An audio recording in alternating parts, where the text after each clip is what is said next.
बसलेले आहेत, पाणी नाहीये, पाऊस नाहीये, कसं पाहता? नाही, यावेळेस अल निनोच्या प्रॉब्लेममुळे पाऊस तसाही 7% येईल अशी शक्यता वर्तवली होती. पण गेल्या 8 दिवसापासून पाऊस नसल्यामुळे सोयाबीन आणि धानाची रोपं पूर्णतः करपली आहे. प्रचंड शेतकऱ्यामध्ये आता चिंतेचं वातावरण आहे आणि पूर्ण जर पाऊस जर 2 दिवस पुढे आला नाही तर दुबार पेरणीची पूर्णतः शक्यता आता निर्माण झालेली आहे.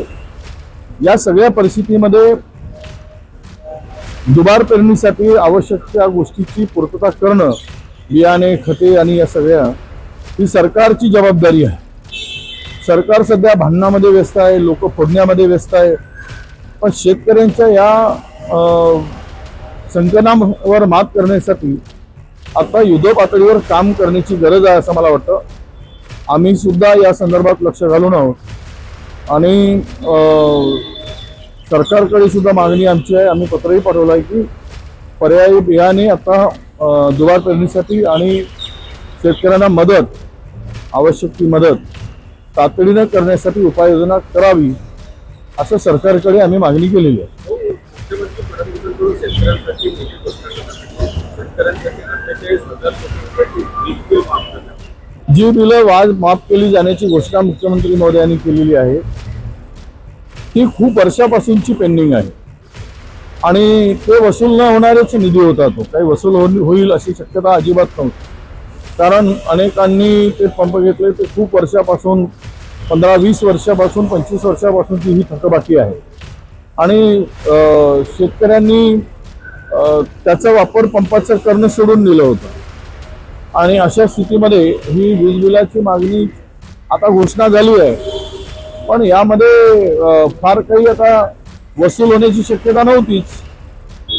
ते सगळे पैसे जे काही थकबाकी होती ती तशी शक्य नव्हतं की वसूल होणं शक्य नव्हतं. पण आता घोषणा झाली आहे, चांगला निर्णय झाला आहे. आम्ही पण लवकरात लवकर निर्णय घेऊन ती थकबाकी माफ केल्याचा GR काढावा. मुख्यमंत्र्यांनी काल घोषणा केली, निर्णय चांगला आहे, त्याचं नक्कीच स्वागत आहे.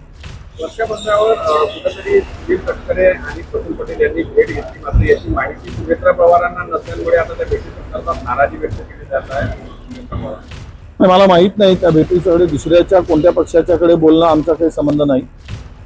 तो त्या पक्षाचा अंतर्गत संबंध आहे. वर्षात 12 वर्षाच्या मुलीची सगळ्यांनी तेथून हत्या झाली, व्यवस्था परिस्थितीमध्ये आढळलेली आहे. ते गंभीर नाही, महिलांचं आता संरक्षणच महाराष्ट्रात राहिलं नाही, मुलींचं राहिलं नाही, सुरक्षित राहिलं नाही.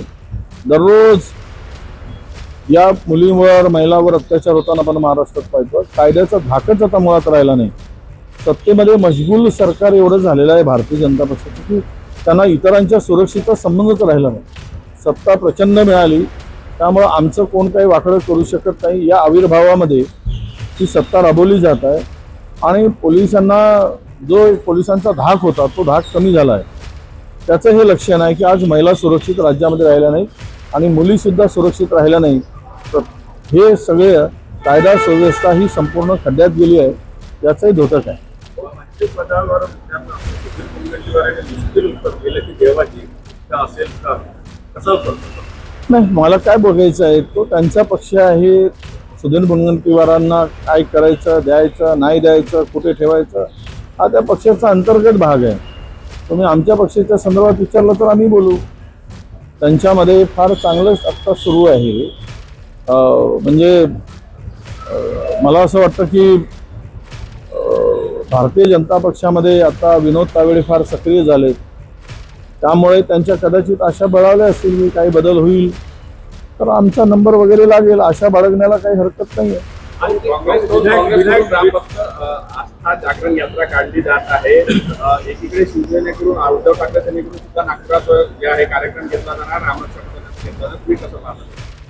नाही, कसं पाहता म्हणजे काय, हे राम काही कोणाच्या बापाचं आहे काय? उलट राम तर मुंह में राम बगल में छुरी, भगवानचं नाव घेऊन हे लोक आस्थेला कलंक फासत आहेत.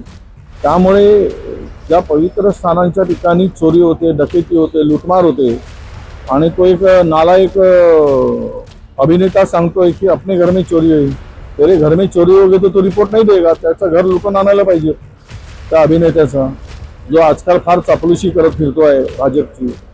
तर हे संपूर्ण देशामध्ये ज्या ज्या ठिकाणी, आता काल आम्ही ऐकलं की नर्मदा उगम मंदिर आहे तिथे पण चोरी झाली, बद्रीनाथला चोरी झाली.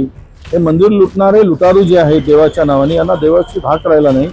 कारण ज्या नावाने, देवाच्या नावाने राजकारण करणाऱ्यालाच देवाची भीती राहिली नाही, त्यामुळे पुजाऱ्यांना धाक कसा राहील, लुटणाऱ्यांना धाक कसा राहील. हा आस्थेशी खिलवाड आहे, आस्थेशी खेळणं आहे. आणि हे मला वाटतं की भारतीय जनता पक्षाच्या लेखी देव हा दुसऱ्यांना भीती दाखवून मतं घेण्यासाठी आहे, त्यांना देवाची भीती वाटत नाही, असं त्याचा अर्थ आहे. विनायक कारण न्यायालयाने जामीन नाही, तो काय त्यांच्या कौटुंबिक वाद आहे, त्यावर आम्हाला बोलायची गरज नाही. कशातून वाद निर्माण झाला, कशामुळे झाला, हे त्यांचं ते बघत बसतील. यांना सुद्धा पंढरपूरला बसल्याचं पाहायला मिळतं, त्याच्यासोबत नाही, हे असं आहे, मी VIP दर्शनाचा फटका काय बसतो. खरं तर हे पंढरपूरच्या ठिकाणी श्रद्धेने जाणाऱ्यांना थोडा त्रास झाला तरी ते सहन करण्याची अशी आवश्यकता आहे. शेवट देवाच्या दर्शनाला जातो आपण, तिथे फटका बसला असं मला म्हणता येत नाही. आरटीओ संदर्भामध्ये ज्या पद्धतीने तुम्ही प्रश्न उपस्थित केले, त्या अधिवेशनामध्ये या संदर्भात चर्चा झाली. काल परवा एकनाथ शिंदे यांच्या पक्षाच्या वतीनं नागपूरच्या आरटीओवर मोर्चा काढण्यात आला, त्यांच्याकडे खाता आहे ते. आता सद्यस्थितीत कालही काही प्रेस कॉन्फरन्स झाल्या, आरटीओनं काही परिवहन विभागात काम करणारे, त्या संदर्भात काम करणाऱ्या लोकांनी काही प्रेस कॉन्फरन्स घेतल्या, काही ट्रान्सपोर्टरनी प्रेस कॉन्फरन्स घेतल्या. काय तुमची मागणी आहे? नाही, मला कशासाठी ट्रान्सपोर्टरनी घेतले मला माहीत नाही, पण RTO मध्ये प्रचंड भ्रष्टाचार चाललेला आहे, एक टोळकं काम करते आहे, त्यामुळे मी तो प्रश्न उपस्थित केला होता. आणि SITनी, गव्हर्नमेंटने SIT नेमलेली आहे, त्याचा चौकशी सुरू आहे. काही लोकांना सक्तीच्या रजेवर पाठवण्याचा सुद्धा निर्णय हाऊसमध्ये मंत्र्यांनी घेतलेला आहे. आता सत्ताधारी ज्या पक्षाचे मंत्री आहेत तेच जर मोर्चे आंदोलन करत असतील तर याचा अर्थ स्पष्ट आहे की मी बोललं ते खरं आहे, आणि इथे या सगळ्या लुटारूंना बाजूला केलं पाहिजे, त्याच्यावर कारवाई केली पाहिजे, त्यांच्यावर FIR केला पाहिजे. ही त्यांची माझी मागणी आहे, तशी त्यांची मागणी आहे.